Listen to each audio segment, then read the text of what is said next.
My name's Jack. I'm a content creator, or I used to be, until I had my life torn apart by a false accusation. Since this situation went public, I've received death threats, I've been banned from establishments, all of my YouTube channels have been taken down, I've lost friends, I've lost work opportunities, pretty much everything. I'm innocent. That's all I gotta say, really. Everybody knows I'm innocent. I did not want to have to make this video, but I've been silent on this issue for as long as possible, and enough is enough. My appeal was this month, and I'm waiting on the decision, so I still have to be extremely careful about what I say. My goal with this video is to share what happened in a non-biased a way as I possibly can. I'm gonna try my best not to be emotional and just be completely neutral here and share objective facts and evidence to show my innocence. The timelines of the encounter, inconsistencies in the evidence and testimony, and that there are enough inconsistencies to make you go read the full testimony yourself. Legally, I'm not allowed to say as much as I would like to, but I'm gonna do my best to share what I can. Before anything else, I do wanna say this. I believe survivors of sexual assault and false accusations of sexual assault deserve to be taken seriously and treated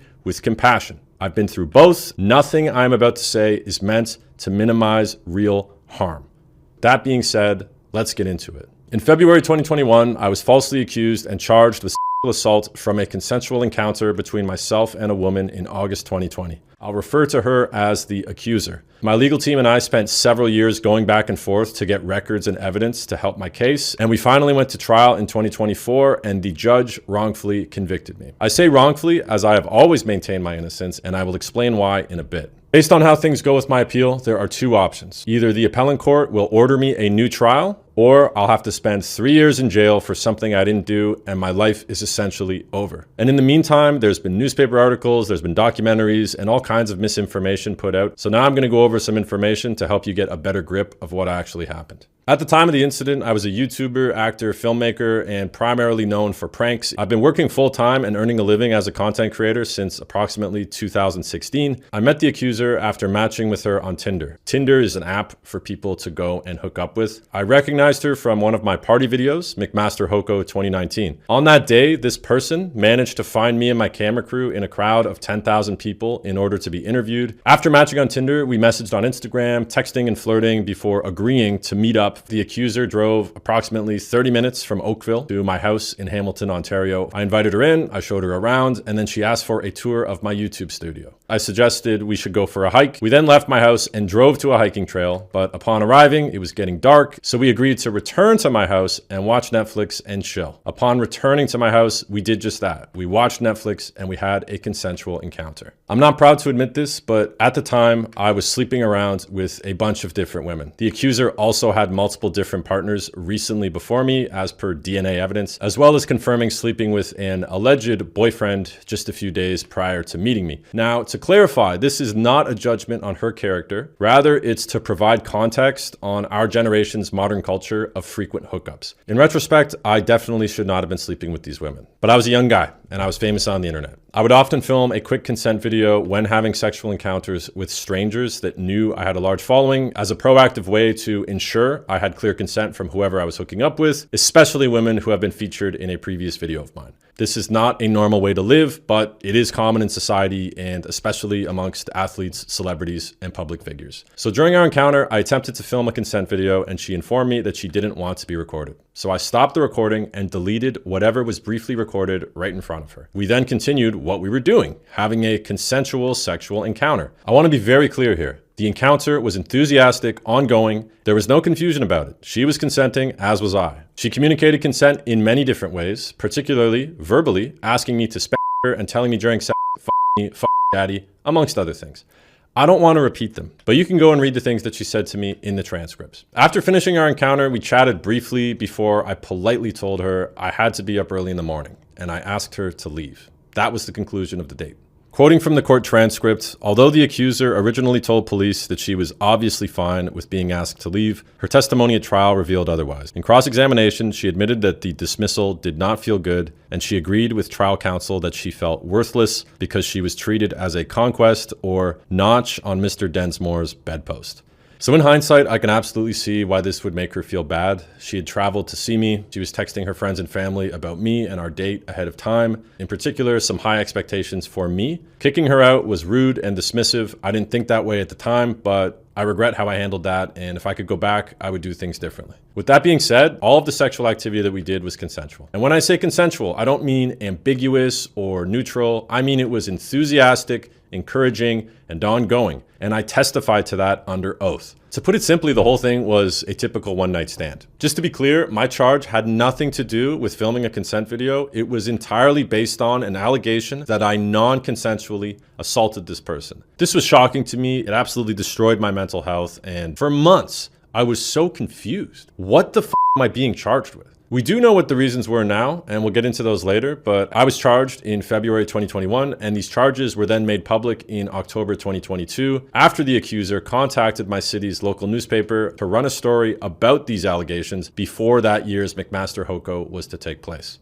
During this time, I felt absolute agony. I stopped making comedy and prank videos because I just, to put it simply, lost my sense of humor, and it's embarrassing to admit, but I felt helpless. Now I want to give you an overview on these things in society. Through legal counsel and many other stories that have been shared with me, I've learned that my case is not unique. False accusations are common and absolutely devastating to the victims. For those that don't know, in Canada, there is no actual evidence required to charge and convict somebody. In most assault cases, there isn't actually any concrete evidence. It ends up just being one person's word versus another. He said, she said situation. So as an accused person, the only strategy you have is to find lies, discrepancies, contradictions in the accuser's story. So imagine you or your loved one is being accused despite there being zero evidence. If you or your loved one's defense lawyer cannot question the credibility of the person making these accusations, it will most likely lead to a conviction, and there's nothing you can do about it. As much as this system and laws were put into place with good intentions to help real victims and real survivors, an unfortunate side effect is that they are highly abusable and exploitable. They often take years of time, hundreds of thousands of dollars, and the accused person loses their job, loses their reputation, and is publicly shamed, and potentially even ends up in jail for something they didn't do.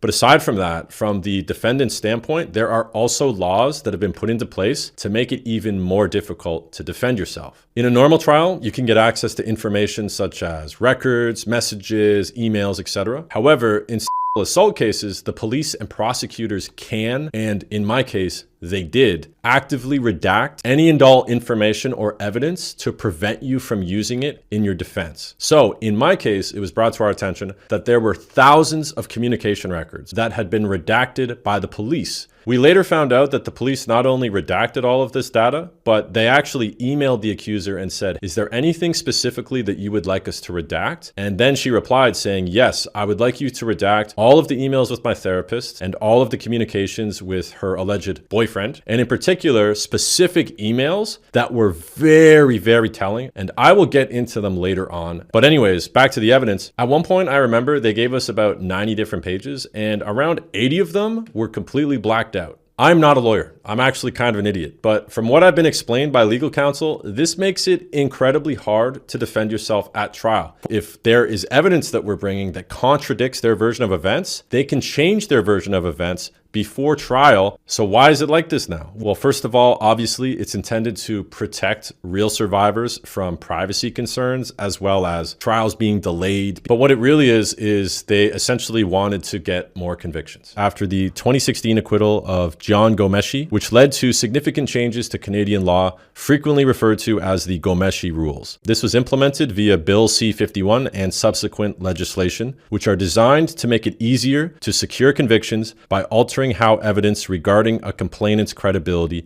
is handled. These changes were meant to counteract how in the Gomeshi trial, the defense was able to use contradictory evidence like emails and photos to successfully challenge the credibility of witnesses and get an acquittal. Because of Bill C-51 and the Gomeshi rules, if there is evidence that shows contradictions in the accuser's statement, it can be discarded. And even if it's not discarded and it is allowed at trial, it has to be given to them and approved, and that gives them the opportunity to prepare for it and potentially alter a story. This is what has been put into effect to get more convictions. The problem is it is potentially at the cost of innocent people going to jail and having their life ruined. Again, I want to preface, I am not a lawyer, but that is my understanding of the law and I'm open to being corrected. Now, right off the bat, from the statements of the accuser alone, we had many examples of inaccuracies, contradictions, and story changes. But once we found out that there was all of this actual evidence that had been intentionally redacted, we became very curious. After several years and over $100,000 just in pretrial application costs, we were able to get a significant portion of the redacted evidence, including emails, text messages, etc. After reviewing them, it was quite clear that there were multiple strong motives to fabricate these allegations. Now, if we go back to the encounter, remember that the accuser only actually had an issue with my attempt to film a consent video. This is what was so confusing to me because I was there. She initiated sex with me afterwards and we continued having sex. All of this material is available in the official trial transcripts, which you can go over in the description. But even though I deleted whatever was recorded, she had a massive concern on whether or not this video still existed and was worried that it would be circulated online. And we know this because it was mentioned multiple different times. For example, from the April 18th transcript. And what about if he actually took a video? If he did and that got out, that could ruin my entire life. That is from the email she sent her therapist the night of our date. From April 18th, this is at 2:22 p.m. on August the 7th, 2 days after August the 5th. Also, I'm going to the police, maybe not to press charges, but I want to tell them and report it and see if they could do anything about him possibly taking a video or picture of me. End quote.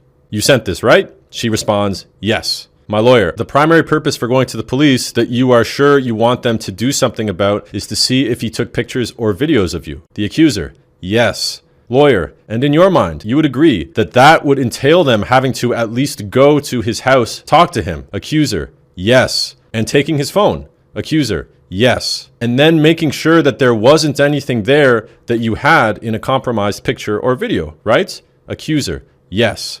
If you want to double check this, this is all in the testimony on April 18th. So when she contacted the police, her concern was to know for sure that the video was truly deleted. However, the only way that the police can search a phone is by obtaining a warrant, and a warrant can only be obtained if there was a crime. From the appeal, given the evidence, reaching it meant that when the accuser left Mr. Densmore's home, she believed he possessed a compromising video of her on his phone, which increased the probative value of evidence supporting a potential motive to fabricate. As Justice Krawchenko concluded, the accuser's most significant concern was that Mr. Densmore had images or videos of her on his phone. It was essential to consider whether the accuser made the sexual assault allegation partly or fully to prompt police to access his device, especially since the police apparently would not take action unless she made a formal complaint. In regards to her email to the police, she said, I'm unsure if I want to press charges at this time, but I'm deeply concerned as to if he has any photos or videos of me. Following back and forth communication with the police, the accuser eventually went in and gave an official statement nearly 2 months later. She then described a non-consensual encounter that, to be frank, did not happen. I'm going to try and say this as politely as possible. There are multiple points in the accuser's testimony which contradict her police statements and her testimony at trial. I want to share a few major discrepancies and then you can decide for yourself. Now, as a warning, some of the information I'm about to share is graphic and potentially triggering, but I must go into these details so that you can see just a couple of the major discrepancies in this person's testimony. Her version of events compared to her other versions of events and her own testimony. Let's proceed. The accuser testified that I aggressively removed her shirt and pulled down her dress. He started by removing my shirt and pulling down my dress so that my breasts were exposed. Then, in cross-examination, she further insisted, no, he didn't ask me to take it off. He just started to take it off. My lawyer asked again, you're sure about that? To which the accuser confirmed,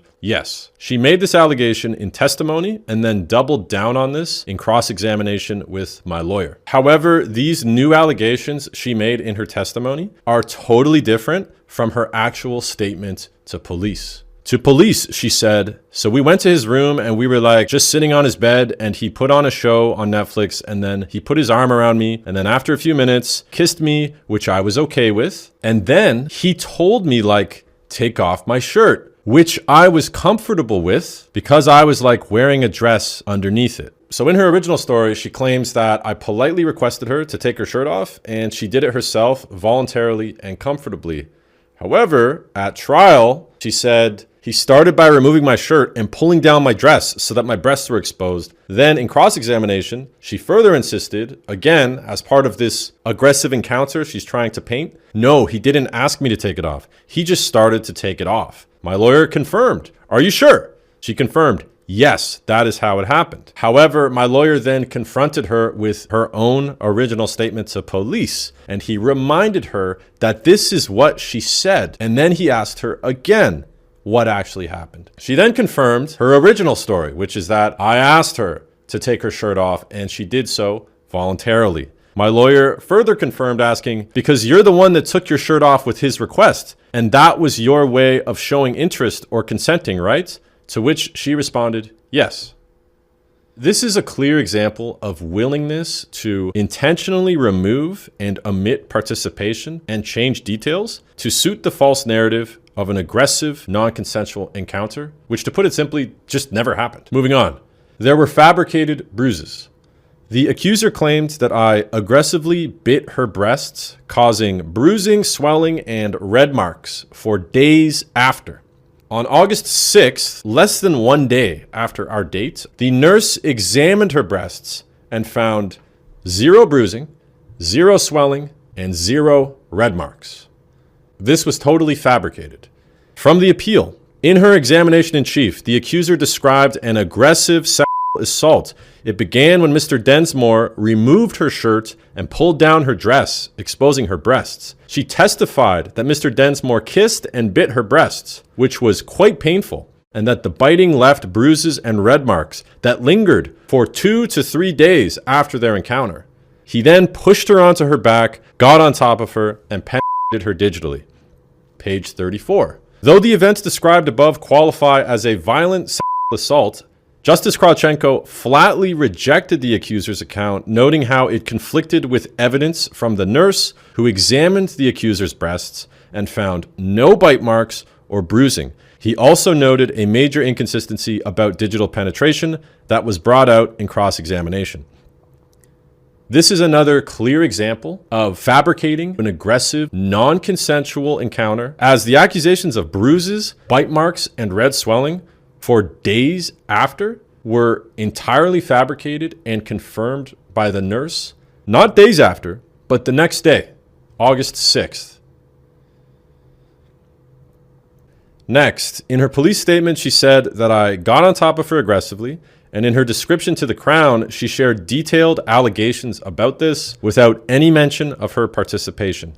In April 17th cross-examination, however, she admitted that after a few minutes of kissing, she swung her legs over my body and straddled me before removing her shirt.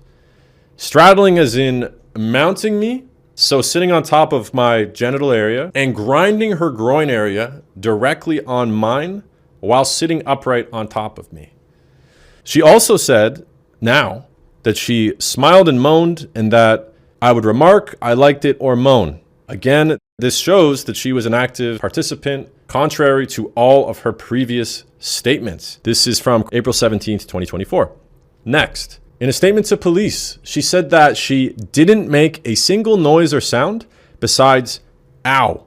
Then in cross-examination, she admitted to making noises, moaning, and saying, I like it, during various stages of sexual activity to show her consent that she was an active participant. From the appeal, another inconsistency was the accuser's avowal that the vast majority of the encounter took place in near silence. In chief, she was a silent recipient of Mr. Densmore's advances. She testified that, other than providing her with specific directions, the only sound made by either party was Mr. Densmore calling her a slut. In closing submissions, trial counsel described the accuser's initial depiction as an incomprehensible narrative of a silent movie. It also seemed to be incomprehensible to the accuser, who admitted on cross-examination on multiple occasions that they were both moaning and that she was breathing heavy and that she uttered the words, I like that. Next, we're going to start talking about some of the therapist statements. Now, I understand that therapy is something that is very personal, it's very private, and a lot of people watching this might be in therapy, so I'm not using this in any way to try to minimize therapy or discredit therapists in general, okay? Just want to start by saying that. There were many issues with the statements to the therapist, including inaccuracies given to the therapist by the accuser, which led to the therapist giving very strong opinions and recommendations, which ended up leading to reshaping what actually happened in the mind of the accuser. In addition to collusion, and if you don't know what collusion is, Google it because it's very bad. The accuser was asked about some of these statements throughout the trial. In this particular one from April 18th. My lawyer: okay, so you're not very truthful with your therapist, are you? The accuser: no, I'm extremely truthful to her. My lawyer: extremely truthful, right? Accuser: yes.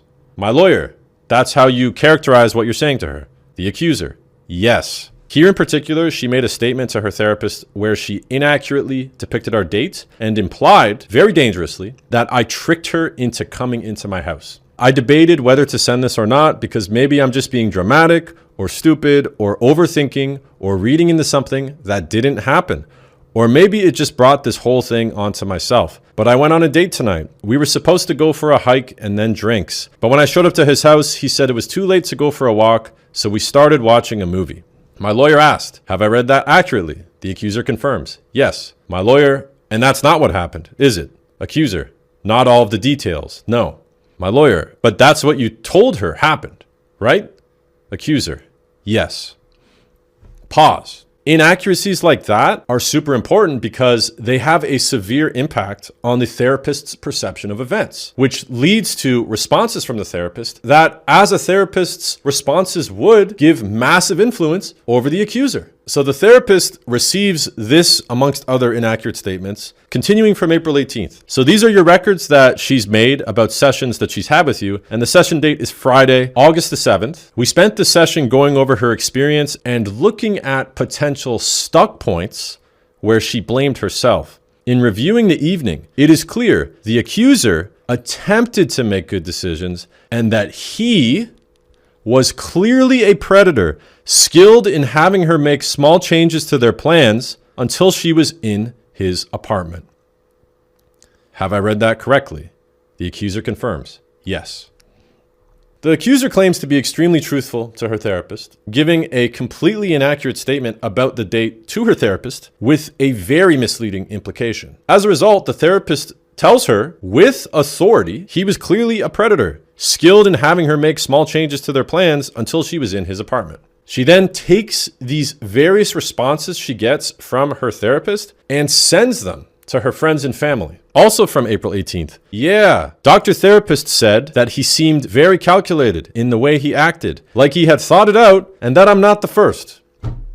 So now she's giving false information to the therapist. Therapist is responding, and then she's taking what the therapist is responding and sending it to her friends using the authority of the therapist. This is one of the many messages that the accuser sent to her friends and family. You can see more in the May 31st closing arguments. Now, during testimony at trial, her statement changed. April 12th, you said the tour was approximately 15 minutes, nothing unusual. What happens after that? She answers, then he suggests that we go for a hike. Oh.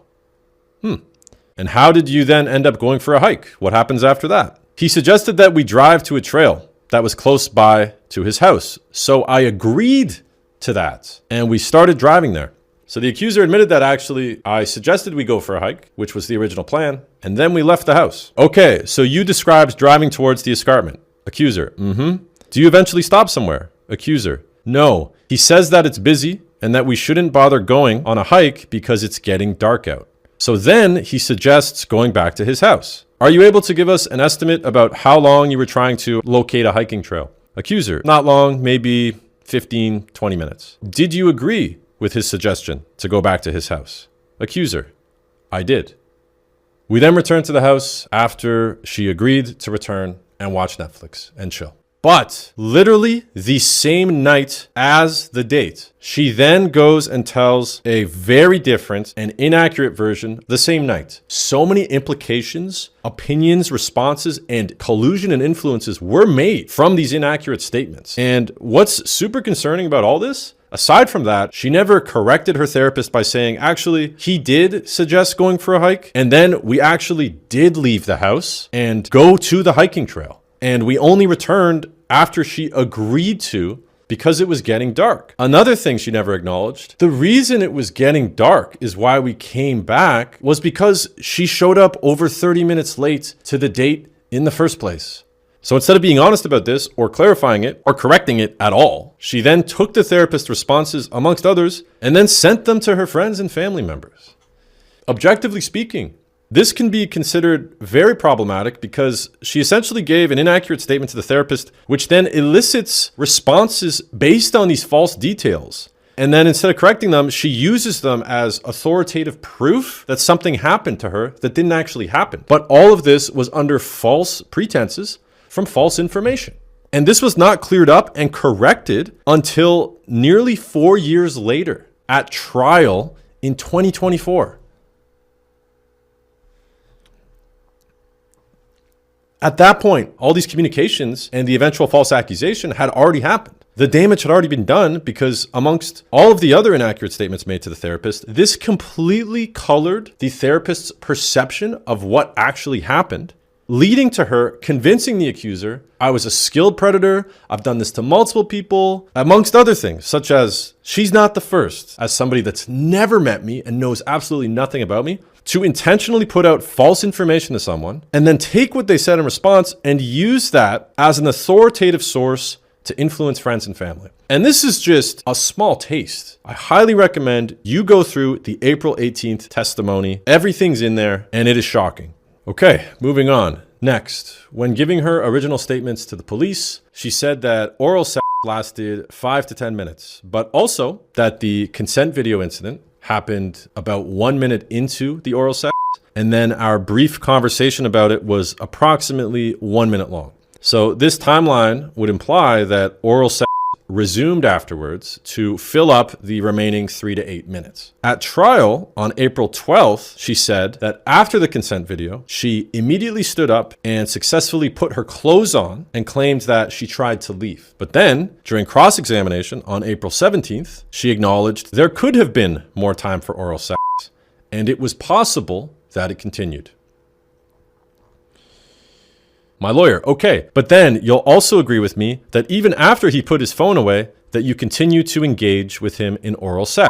Accuser, I don't remember. Lawyer, okay, well, let's talk about timing here because you said the oral sex lasts between 5 and 10 minutes, right? Accuser, yes. And the incident with the phone happened about a minute or two into the oral sex, right? Accuser, yes. So therefore, there was more time for oral sex.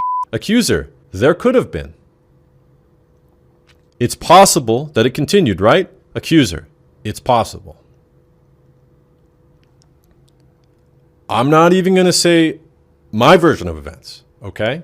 This is her version versus her own version. This completely contradicts her other version of events about getting up, putting her clothes on, and then trying to leave. From the appeal. In chief, April 12th, the accuser testified that once Mr. Densmore took out his phone, she stood up, starting to put her shirt on, looking for her purse. Remember the purse for later. Upon further questioning on April 18th, the accuser conceded that it was possible that she performed additional fellatio following the phone incident. This is a massive contradiction because if oral sex continued, which is what actually happened, that would mean all of the things she said about getting up, putting her clothes on, and trying to leave was completely fabricated.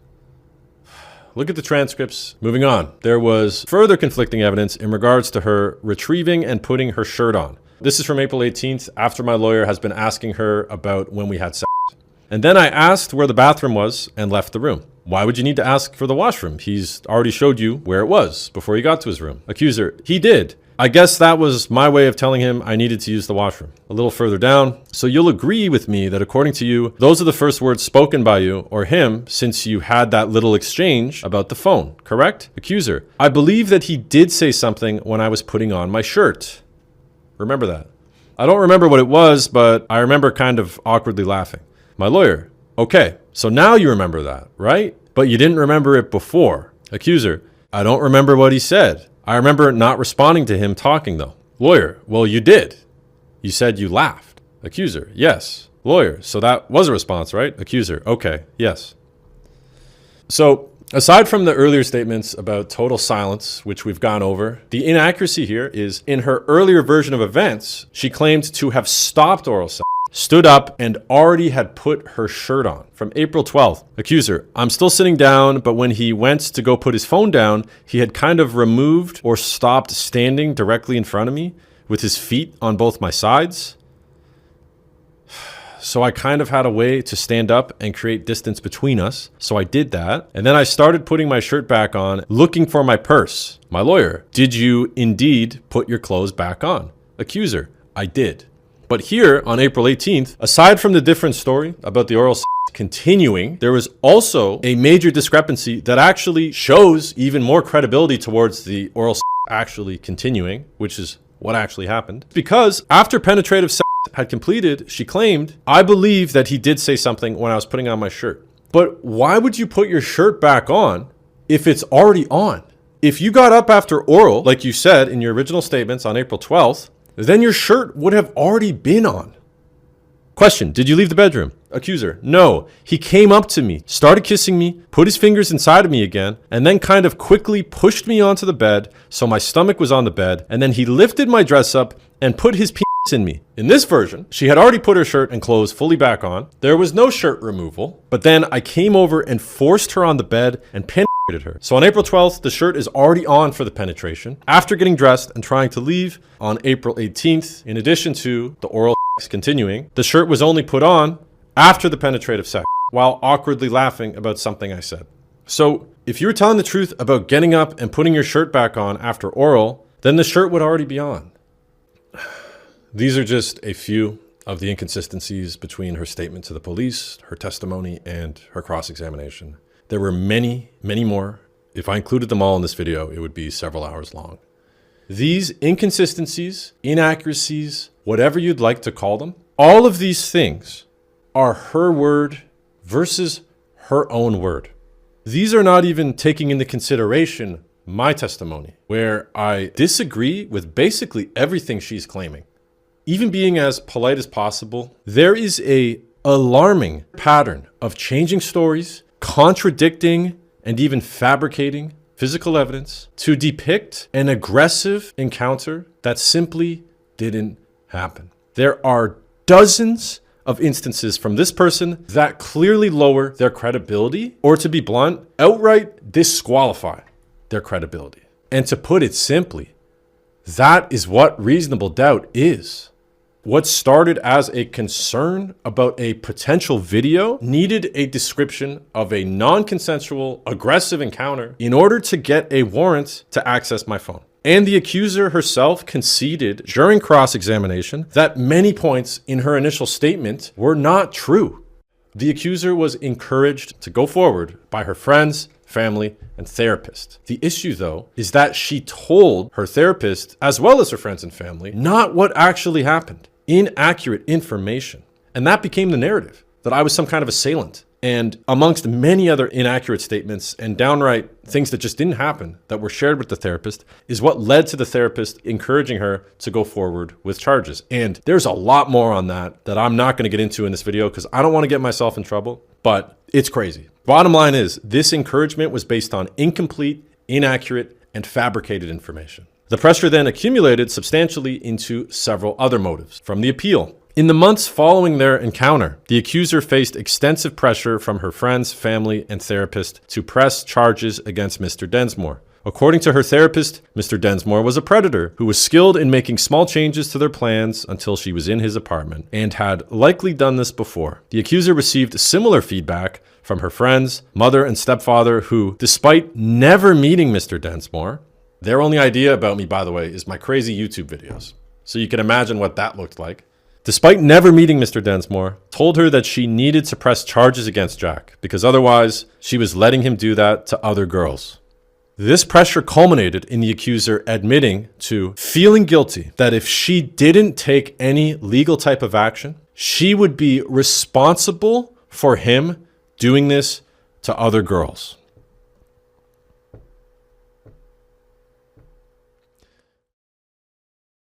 Cross-examination of the accuser, trial transcript, April 2024. Moving on.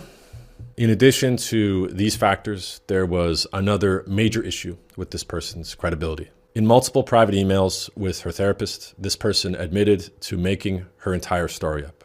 I legally cannot share the full emails, but it's in her testimony, and she confirmed multiple times that these emails were read correctly, accurately, and that she did say these things. This is all available in cross-examination from April 18th, as well as highlighted in closing arguments on May 31st. This was particularly devastating for me, my friends, and my family to have to sit through.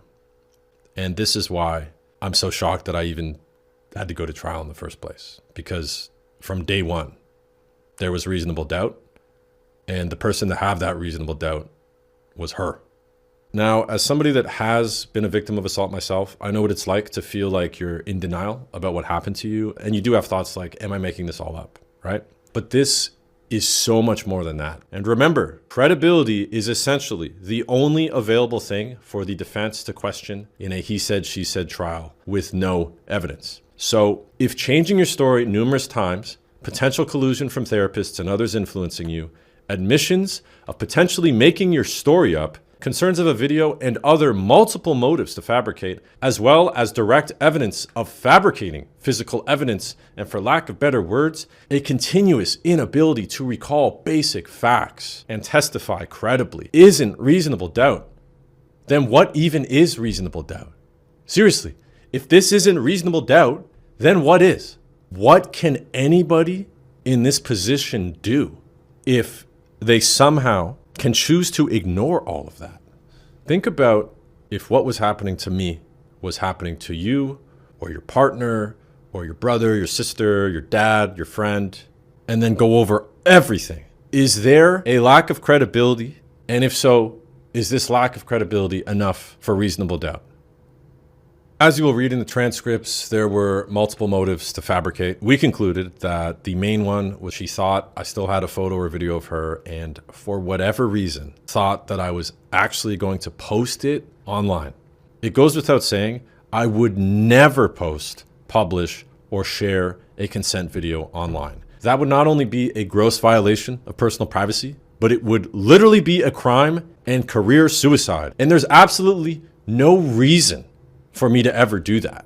With that being said, if I'm being very objective and very polite here, I can maybe kind of understand the potential worry that they had that I would. During the trial, this person acknowledged that she was familiar with my videos, and she even described them on April 17th as the subject matter was about drinking, interviewing girls, hitting on girls, despite most of my videos being pranks that had nothing to do with these things. With that being said, the video she was in before, McMaster Hoko 2019, was essentially a 45-minute satire documentary about a massive street party where I'm wearing a crown and shotgunning beers with fans. And in that video, it's a bunch of interviews about drinking, partying, sex, day kills, and that kind of thing. So anecdotally, that was the only experience she had of being in a previous video of mine. Upon arriving at my house, she texted her friends saying, "I think it's a joke. I think he's gonna prank me." So it seems like even before meeting me, there was an anxiety that there was somehow a possibility of being pranked. And of course, I had no idea of this. Anyways, from 2017 until 2021, I was known for posting wild party content on my social media that some considered very vulgar and controversial. I've even gone to events like Pride and done interviews with like dozens of naked people, and I always made sure to censor every potential inappropriate thing. With that being said though, I filmed hundreds of these videos where I would go and I would do pranks, interviews, especially interviews at nightclubs, and many people faced severe repercussions just from appearing in my videos. Multiple videos, guys and girls, were exposed for cheating on their partners. And this is why I started filming these consent videos when I would do pranks, because essentially, if you film a video like a prank, you would go up to the person afterwards, be like, "Hey, my friend's over there, he's filming, this was all a prank. Is it okay if we use this clip for YouTube?" And you ask them this because if they say yes, then you're allowed to post it online, right? And if you don't, they could potentially decide later, "Oh, I don't want that clip online." And then they can report the video and get it taken down. And this can result in you losing your YouTube channel. If you have a brand deal with the video, you can lose thousands of dollars. And also, you're not trying to like humiliate this person online and ruin their lives. So that's why, as pranksters, we go up and we get consent videos. Interview videos are a little different because when you speak into a microphone, it's implied consent, so you don't need to get consent. This is why I would have so many videos of people saying ridiculous things. Then they would end up getting in a lot of trouble and they'd try to get the videos removed. But it's like, dude, you shouldn't have spoken into a microphone in a video at a nightclub, right? So this happened for years. And this is actually what gave me so much anxiety. And as my channel got bigger and bigger, I started butting heads with the city, with the universities, with the newspapers. And when I would do my Hoko videos, multiple students were suspended from sports teams and even fined thousands of dollars by the government just for appearing in my videos. Literally. I know that this is not what this video is about, but I really want to hammer this point home, guys. On one occasion in particular, I filmed interviews and it went viral. And then it circulated around that town and 3 people ended up getting fired from their jobs. 3 people. Because they said vulgar things into the microphone, which I thought were just harmless, funny things to say. This was in 2019. So as much as I'm just like a young guy having fun, doing funny shit, making videos that were meant to be entertaining and fun, on occasion, there were real consequences for people. And I never wanted that. This is why I would make sure to get consent. Because not only do I not want to get things taken down or potentially sued, but also I don't want to ruin people's lives for the sake of content. And at a certain point, I started to feel this every time I was filming prank videos. And I moved away from pranks and interviews entirely. And I started making self-development content on a completely new channel. I wanted to focus on self-improvement and actually helping people and writing before I moved off of YouTube and into making movies. Because that's my long-term goal, acting and making movies. With all that being said, being featured in a prank or a Hoko video or an interview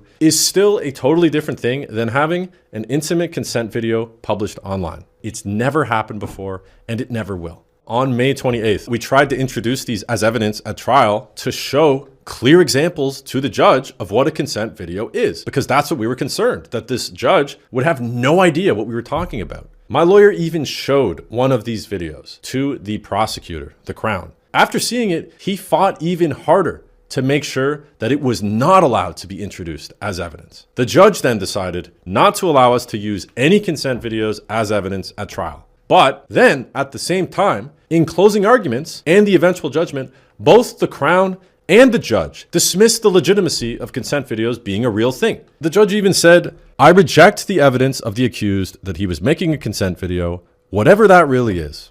And I'm going to be really careful with my words here, because I want to say this in the most respectful way possible, okay? It's very important to consider if the person making these literally life-altering decisions should be someone who understands these type of things, and in particular, this extremely recent cultural moment that we are all currently going through, especially back in 2020 in a post-Me Too era. I'm not saying this to discredit judges, okay? Most judges are legitimate, brilliant. While being as respectful as possible, what I'm saying is that my generation, it's different now. We live in an era of mass surveillance, media, police body cams, consent videos, social media fame, cancel culture, in addition to hookup culture. There's a lot going on, and it is incredibly confusing to navigate this world as a young person, especially as a public figure, which is under increased scrutiny with your reputation and protecting that reputation. Because we all know what happens if somebody gets any kind of accusation made about them. Your career in life is basically over. And even if this disconnect is very minor, it's still a strong enough disconnect to potentially influence situations like this, where an innocent person can get wrongfully convicted. This is even more important if the person making those decisions is not actually required to explain in detail how they even came to these decisions, and whose decision and judgment is then expected to be deferred to with absolute authority. So for me, despite having evidence of these consent videos, they were considered inadmissible at trial, and then at the same time used as an argument to lower my credibility. This was incredibly frustrating. And again, I'm getting a little emotional here. Let me try and dial it back.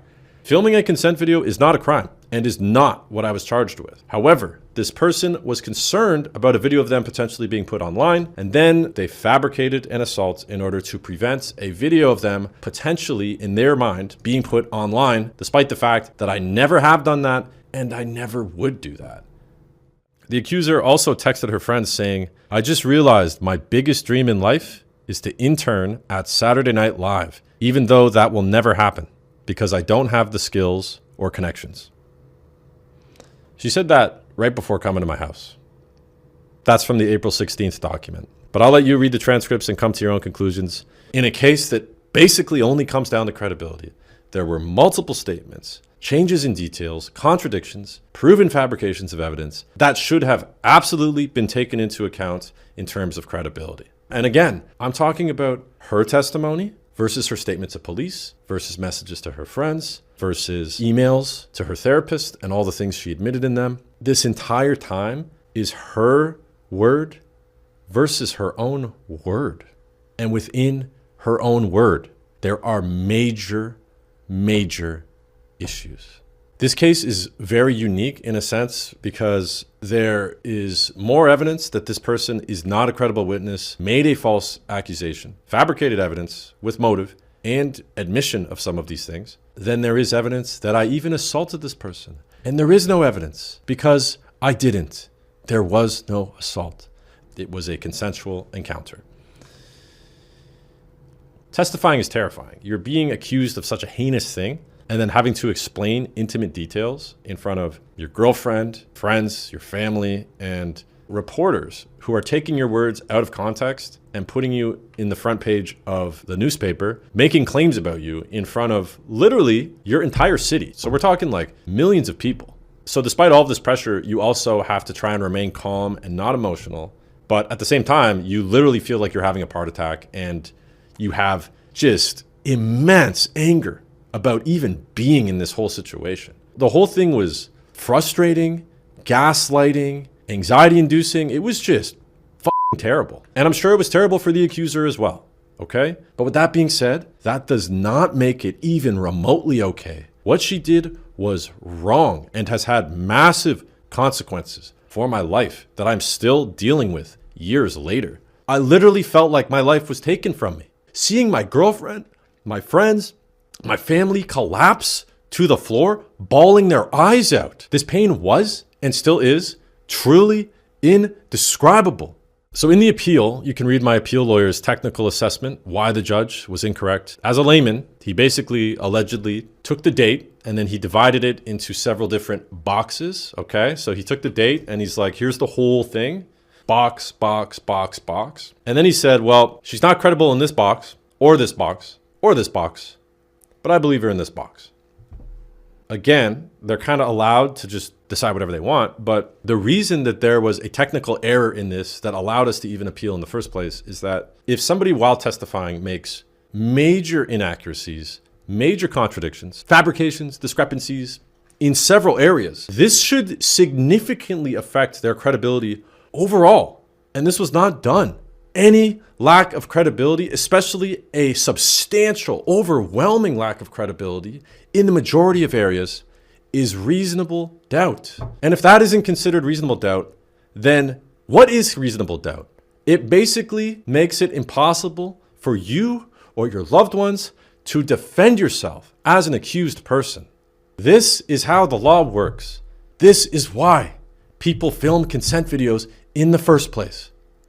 The only hope I have at getting my life back is that we can get a retrial to address these inconsistencies. But first, it needs to be approved by the appellate court. They don't give me notice really when they've decided, and I actually have to turn myself into custody. And then once I'm already in custody, they email my lawyer and tell them the decision they've made. So I have no idea what's gonna happen, when it's gonna happen.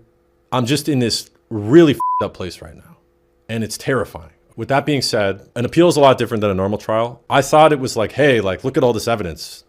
You know, what happened here? But it's not. An appeal is not to retry the case or review the evidence. The appeal process is for an appeal lawyer to find technical errors in the judge's decision. With that being said, the way that the laws work in Canada, in these types of trials anyways, trial judges essentially have complete power to make convictions like this. Therefore, overturning a wrongful conviction is a nearly impossible thing to do. I'm just going to be honest. The default position of the appellate court is to just defer to the original trial judge's decision, regardless of the evidence, because again, they're not supposed to retry the evidence. That's what the trial's for. This is what scares me the most. But as unlikely as it is, the possibility of having my life back has been the shred of hope I've been holding on to for years. If I had to go to prison for something I didn't do, it would literally ruin my life. And I think that's all that needs to be said. Put yourself in my shoes. Think about what is happening to me as if it was happening to you or a loved one.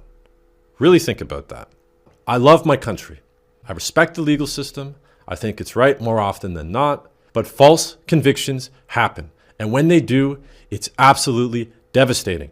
Since the false accusation and wrongful conviction, my life has changed completely. My mental health was destroyed. My relationships destroyed. My finances destroyed. This cost an ungodly amount of money. We're talking hundreds of thousands of dollars. And that's not even talking about lost revenue from my channels being terminated. They literally cut off my income. That is so fucked up. Honestly, I wouldn't be surprised if they try to take down my Instagram, which is another reason I avoided posting about this. Because if I talk about this, they're going to try and silence me again. I don't want to make this about me, but like, guys, this has been so fucked. Seriously. Like, aside from everything else, I've been banned from gyms, co-working spaces, establishments, apps, buildings, restaurants. I've received thousands of death threats, hate comments. People have made multiple-hour documentaries defaming me, and I guarantee they don't have the actual transcripts. They never even considered the actual evidence. They're just running with what was posted in newspapers. And this entire time,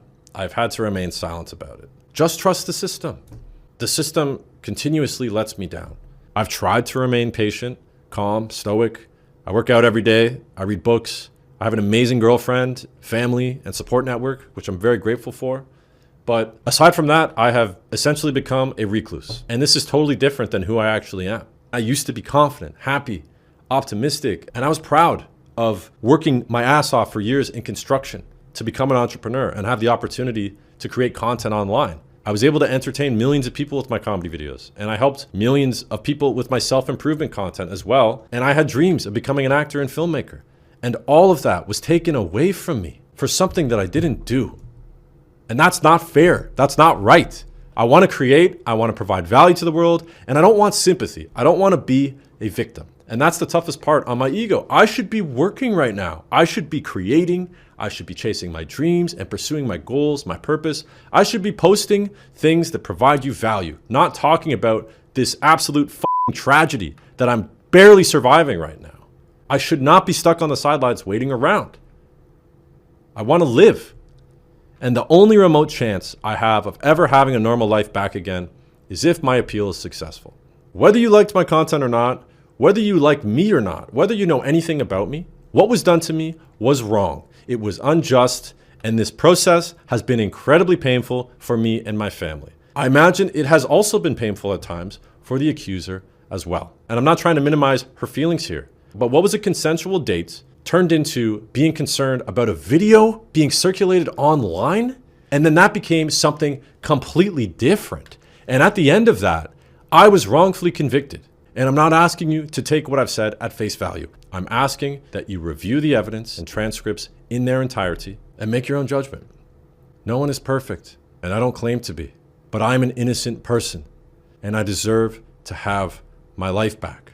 I want to end by saying thank you to those that do share your stories, whether you're a victim of assault or a victim of a false accusation. I understand it's a lot to go through, okay? And nothing in this video was meant to offend you or minimize what you've gone through. I also want to say thank you to those who still continue to support me. And I'm sorry to all my fans and everybody that it took me so long to make a statement. I hope I can share more with you soon. Thank you guys.